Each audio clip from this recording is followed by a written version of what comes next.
The steady beep of the heart monitor echoed through the stark white walls of Harborview Medical Center in Seattle. At 75 years old, I found myself tethered to machines, the woman who once sketched skylines and libraries, now reduced to wires, numbers, and blinking lights. The smell of antiseptic lingered heavy in the air, mixed with the faint roll of gurney wheels just outside my door. My world had shrunk to the hum of machines and the sterile chill of hospital light. Before we dive into family betrayal, drop a comment and tell us where you're watching from. Hearing from people around the world makes these stories even more powerful and reminds us how connected we all are. The sharp pain in my chest was real, but the truth is, it was nothing compared to the deeper ache of loneliness. I kept my eyes on the door, waiting for it to open, waiting for the sound of familiar footsteps, waiting for the only voice that could still calm me in this fragile hour, Claire, my daughter. But a day passed, then another. The door stayed closed. No visit, no phone call, no word. I kept replaying the last time we spoke months ago in my study, surrounded by my faded blueprints. Claire stood there, eyes tired, and she said the words that cut me deeper than any scalpel ever could. "What else is there, Mom? You don't have anything left to give me." Those words have haunted me, each syllable like the final nail sealing the coffin of what we once were. I want you, the listener, to understand something. Claire was wrong. I still have something to give. A great deal, in fact. She never thought to ask what it might be. She doesn't know about the 2 houses overlooking Puget Sound or the investment portfolio I began the year she was born, a secret I've carried for nearly half a century now, worth $12 million. And it's not a secret born out of spite. I kept it because I wanted her to know the value of hard work the way I learned it. I never wanted her to grow up believing life was something handed to her on a silver platter. But here, lying in this bed, with breath coming shallow and time feeling fragile, I wonder, will that secret change anything, or is it already too late? If you've ever given your whole life to your family, only to find yourself a stranger in your own home, maybe you understand what I'm feeling right now. Stay with me. This story isn't only about money or inheritance. It's about love loss and the fragile hope of second chances. And if you've ever felt the sting of being taken for granted, tap that like button. Let's walk this road together, because you and I both know every story has a beginning, a turning point, and a new design waiting at the end. If you're still watching, comment 1 so I know you're still with me. When I close my eyes and trace the lines of my own life, I don't see birthdays or holidays the way most people do. I see blueprints. I see the sweep of a drafting pencil, the smell of ink on vellum, the sharp snap of tracing paper rolling across my desk. That's the language I lived in for most of my years, the language of architecture. Back in the late 1960s and early 70s. Seattle was a city stretching upward. Construction cranes dotted the skyline like giant mechanical birds, and I, one of only a handful of women in the architecture program, was determined to make my mark. It wasn't easy. Men twice my age and half my talent dismissed me with condescending smiles. Clients looked past me in meetings, assuming I was the secretary. But I fought. Every design, every presentation, every sleepless night was another way of hammering out my place in a world that didn't think I belonged. My first real commission was a small neighborhood library tucked into a modest Seattle block. It wasn't grand, but to me it was a cathedral. I designed it with tall windows to catch the light of long summer evenings and cozy alcoves where children could curl up with books. I spent weeks agonizing over the entryway, how to make it both welcoming and dignified. When it finally opened, I stood in the back unnoticed, watching children run their hands along the smooth wooden railings. My heart swelled. That was when I knew this was my calling. From there, my career grew. Office buildings, civic centers, even a university wing. Each project was a battle, one proof that my name could stand beside any man's. The newspapers occasionally called me a pioneer. I liked the sound of it, though. In truth, I was simply too stubborn to quit. But every foundation I poured into the city left a crack somewhere else in my home. Robert was the one who noticed first. My husband, a historian by trade, a man with gentle eyes and a mind full of stories. He loved the past as much as I loved the future, and perhaps that's why we fit so well. He steadied me. Where I saw blueprints, he saw context. Where I demanded speed, he counseled patience. We were in many ways opposites, and for 40 years he was my anchor. Robert never complained about my hours, though I knew he felt my absence. He'd make dinner, tuck Claire into bed, and keep the house warm with laughter, while I chased deadlines. I told myself he didn't mind, and maybe part of him didn't. But now looking back, I realize I leaned on him too heavily. I assumed his warmth could cover all the gaps my ambition left behind. And Claire, my only daughter, I thought I was giving her everything she could ever need. The best schools, ballet lessons, summers at camp. I worked so hard so she wouldn't have to. I wanted her to know stability, opportunity, the kind of safety I had never known growing up. But to Claire, I was a ghost, present in body, absent in spirit. She remembers the empty chair at school recitals, the unanswered invitations to parent-teacher conferences. I thought she would understand someday that I sacrificed time so she could have security. But she didn't want a provider. She wanted a mother who showed up. That's the misunderstanding that runs like a fault line through our lives. My love spoke the language of provision. Hers needed the language of presence. And because we never translated for each other, resentment grew where affection should have bloomed. I see that now at 75 more clearly than I ever did in my 30s or 40s. Back then, I thought there would always be more time to make the next recital, time to explain my absences, time to repair what I neglected. But time has a way of running out before you know it, and so here I am. A woman with buildings that still bear my name, but a daughter who can stand in front of me and say, "You have nothing left to give." The truth is, she's not entirely wrong. I didn't give her what she needed most. But she's wrong about one thing: I still have something to give. Something she never imagined. If you're still watching, comment 1, so I know you're still with me. After Robert passed, the house felt cavernous. It was the same house we had lived in for nearly 40 years, yet every corner echoed differently once his voice was gone. His chair by the window sat empty, the kettle on the stove went unused, and the garden, his pride and joy, began to grow wild. I buried myself in my old sketches, not because I had clients waiting, but because drawing felt like breathing. I would sit for hours at my drafting table, tracing over lines I'd drawn decades ago, as if touching those blueprints could somehow bring him back. But paper doesn't keep you warm at night, and pencil lines don't answer when you speak into the silence. That was when David appeared. He moved into the house next door with his daughter Sophia not long after Robert's funeral. David was a firefighter, a man accustomed to long shifts and sudden danger. Yet when he came home, he carried himself with the calm of someone who knew what really mattered. He noticed me right away, an older woman living alone, struggling with her trash bins on Mondays, fumbling with the garden hose when it tangled. At first his gestures were small. He'd wheel my garbage cans back up the driveway. He'd trim the hedge that strayed onto his side of the fence. One afternoon when I was out in the yard tugging stubborn weeds, he came over with gloves and said, "Mind if I give you a hand? Looks like they're winning." I laughed for the first time in weeks. And then there was Sophia. She was 10 years old at the time, with eyes as bright as summer skies and a curiosity that never seemed to run out. While her father trimmed hedges, she wandered into my garage one day and spotted the stack of rolled-up blueprints I had been revisiting. "What are those?" she asked, pointing with wide eyes. "Old dreams," I told her. She unrolled one, carefully flattening it against the floor. It was a drawing of the library I had designed so many years ago. Sophia studied it with the seriousness of a scholar. "Did you make this?" she whispered, almost reverent. "Yes," I said softly. "A long time ago." She looked up at me with awe.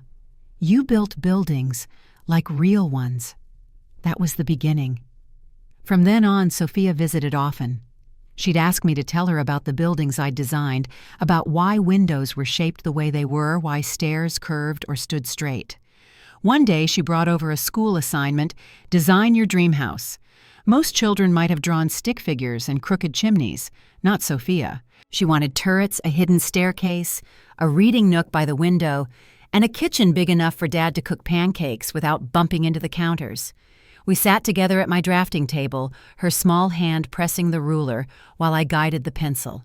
She smudged, lines giggled at my serious concentration, and insisted on adding a secret passage that led from the bedroom to the garden.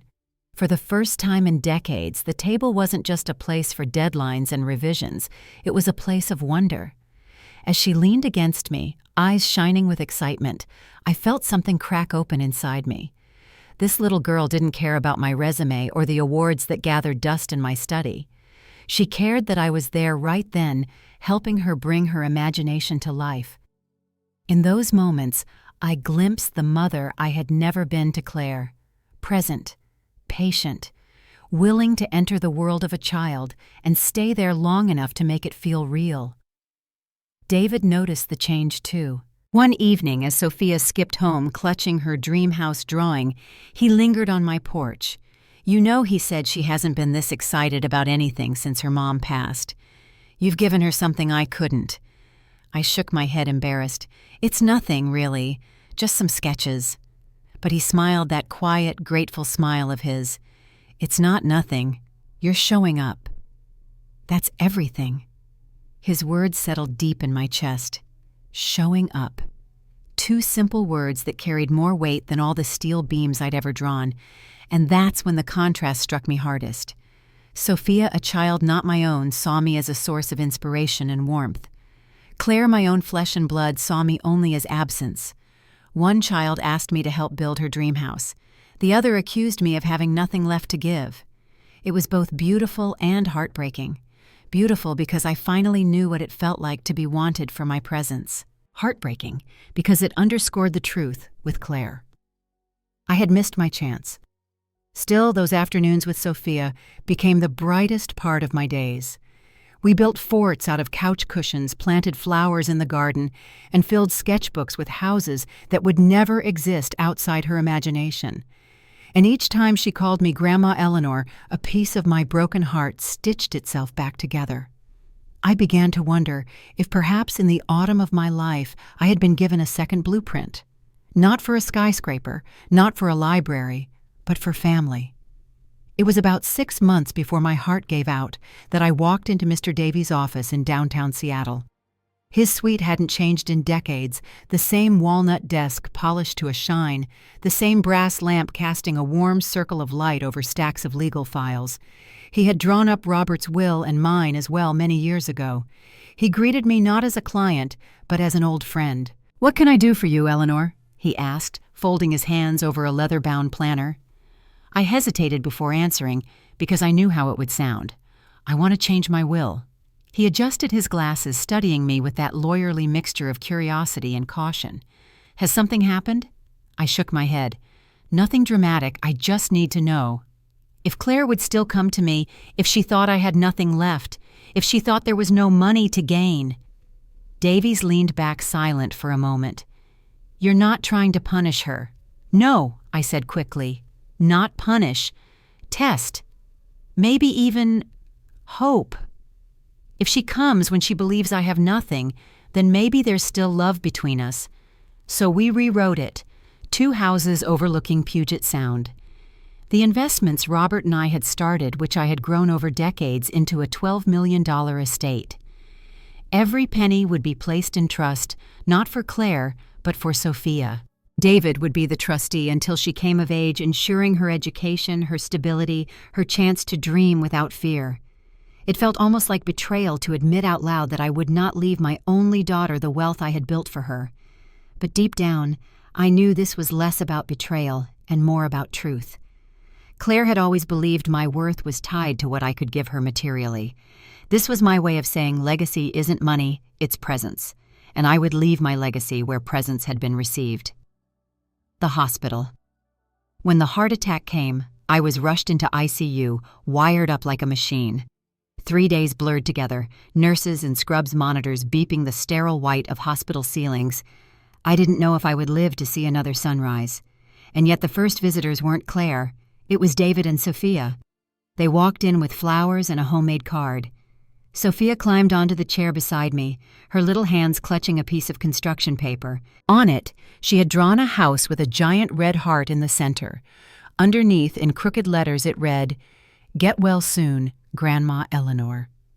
"Because love belongs in the middle," she explained as though that were obvious. Tears burned my eyes. That card meant more than anything money could buy. 2 days later, Mr. Davies himself arrived at my bedside carrying a folder. "I thought we should finalize things just in case," he said gently. I nodded. Even in my weakness, I felt clarity. "Yes," I told him. "This is what I want. This feels true." Claire's arrival. It wasn't until the 3rd day that Claire appeared. She came in briskly, her heels clicking against the linoleum, her handbag swinging from her arm. There were no tears, no trembling voice, only tension. "Mom," she began almost breathless, "I got a call from Davy's office. What's this about estate planning? Are you selling the house?" I looked at her frail and pale in my hospital gown and said, "Claire, I've been in intensive care for 3 days. I didn't know if I'd see the morning. And the first thing you ask me about is my assets." She froze, her lips tightening. Then came the defense. "You were never there for me, Mom. Not at recitals, not at school plays, not when I needed you.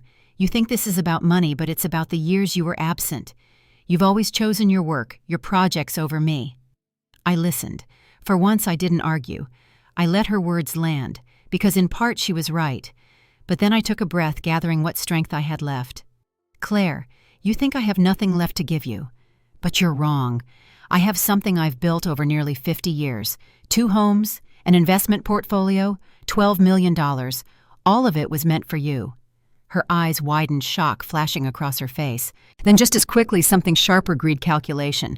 I recognized it immediately, and my heart ached. I continued, my voice steady. "But money is not legacy. Legacy is values. Legacy is presence.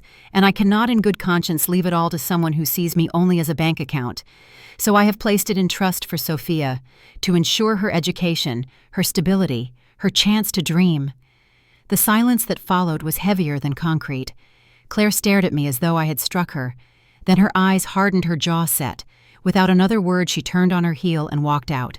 The door closed behind her with a hollow finality, and I knew our fault line had split wide open once and for all. If you're still watching, comment 1, so I know you're still with me. I will never forget the way Claire left my hospital room. Her heels clicked against the floor, sharp and final, each step like a hammer sealing the distance between us. She didn't pause at the doorway, didn't glance back, didn't soften her voice with even the smallest sign of care. It was as if she had made up her mind about me, about us, about the value of what I could still give. And yet as the door closed, I felt something I hadn't expected. Not triumph, not even anger. What I felt was release. For so many years I had been bound by hope. Hope that my daughter would come around, that she would forgive me for the absences of her childhood, that she would see the love behind the sacrifices I thought I was making for her. That hope had been my chain, keeping me tethered to a vision of a family that no longer existed. And when she walked away, when the hope finally snapped, I could breathe. It wasn't an easy breath. It burned with grief, but it was a breath that belonged to me, unchained at last. Recovering into a new life. Recovery was slow. The body doesn't bounce back at 75 the way it once did. Each lap around the hospital corridor felt like climbing a mountain. Each meal I managed to finish was a small victory. And yet in that fragility, I was never alone. David visited daily, sometimes with flowers, sometimes with just his quiet presence, filling the chair by my bed with calm conversation. Sophia brought me cards, drawings, and once a Lego model of the dream house we had sketched together. The nurses smiled when they saw her. "She's such a bright little thing," they'd say. And I couldn't help but think, yes, she is. She is the brightness my life didn't know it needed. It wasn't long before Sophia began calling me Grandma Eleanor. At first it startled me, but the more she said it, the more it felt like something I had been waiting my whole life to hear. The word grandma carried with it the warmth and presence I had always wanted to embody, but had never managed with Claire. Claire never came back to the hospital. Weeks passed. Silence stretched. My heart ached, but I began to realize something profound. Family, while rooted in blood, is also built by choice and presence. And sometimes the family that truly sees us is not the one we expect. Finalizing the legacy. When I was strong enough to return home, Mr. Davies visited again. We sat at my kitchen table, the same place Robert and I had shared countless meals, the same place I once helped Claire with homework before rushing back to my drafting board. "Are you certain?" he asked me, sliding the trust documents across the table. I nodded. Yes. I want Sophia to have the chance Claire never valued. Education, stability, the gift of dreaming without fear. He studied me for a moment, then smiled faintly. "You know, Eleanor, legacy isn't just what we leave. It's who we shape along the way. You may be shaping more than just one little girl's future." His words settled deep inside me. I signed the papers without hesitation. Living beyond survival. Once I had recovered, I resolved not to spend whatever years I had left merely surviving. For too long, my life had been measured in deadlines, blueprints, and bank accounts. Now I wanted it measured in laughter, in wonder, in the sound of Sophia's voice asking, "What's next, Grandma?" So we took a trip. We sold one of the houses overlooking the Sound. And with that money, I planned something that was not practical, not efficient, but joyful, a journey to Chicago, the city of steel and dreams. Chicago had always been sacred ground for architects. I had studied its towers in college, memorized the names of Sullivan Wright and Mies van der Rohe. But when I arrived with David and Sophia, I wasn't the young architect chasing recognition. I was a grandmother, holding the hand of a 10-year-old, seeing the skyline for the very first time. We took the riverboat tour. Sophia pressed her face against the glass, gasping at the skyscrapers that rose like giants around us. "They touch the sky," she squealed. I watched her, not the buildings. And for the first time, I understood architecture not as competition or validation, but as wonder. Through her eyes, I rediscovered what it meant to marvel. David took photos of us, me laughing, Sophia pointing the city glittering in the background. Later, when I saw those photos, I barely recognized myself. I didn't look like the weary woman who had lain in a hospital bed, wondering if her life had been wasted. I looked alive. Redefining legacy. For decades, I had believed my legacy was the buildings I left behind. Towers of steel libraries with my name etched on plaques, office blocks that would stand long after I was gone. But as I sketched another dream house with Sophia at my table, I realized the strongest structures aren't built from concrete. They're built in hearts. Legacy is not money. It's not square footage. It's not even recognition. Legacy is the way our presence lingers in the people who love us. It's the story a child tells years later about how her grandma Eleanor taught her to draw turrets and secret staircases. It's the kindness we plant that outlasts us. Claire may never understand that, and yes, there are nights when I ache for what could have been. But I can no longer measure myself by her absence. I measure myself now by Sophia's laughter, by David's steady friendship, by the peace I feel when I wake up and know I am truly here. Speaking directly to you. So to you, listening now, I ask, what does legacy mean to you? Is it the inheritance we leave in bank accounts and houses? Or is it the inheritance of presence, the love we show in the small, steady ways? If you've ever faced the sting of family betrayal, if you've ever wondered whether your sacrifices mattered, hear me, you are more than what you provided. You are not just a wallet, not just a caretaker, not just a provider. Your worth is in the love you give and the way you show up even when no one notices. My story with Claire ended in silence. But my story with Sophia began with a crayon drawing of a house with a heart in the center. Sometimes the blueprint we planned collapses, but from the rubble, a new design emerges. Stronger, warmer, truer. Closing invitation. And so I invite you to reflect with me. Did I make the right choice? Would you have done the same? I would be honored to read your thoughts, your reflections, and even your own stories in the comments below. Because when we share our stories, we remind each other that we are not alone. If my story has touched your heart, please give it a like and subscribe for more stories spoken from the soul. Because this is my legacy now, not the buildings that carry my name, but the voices I reach even now by telling the truth of my life. Thank you for listening.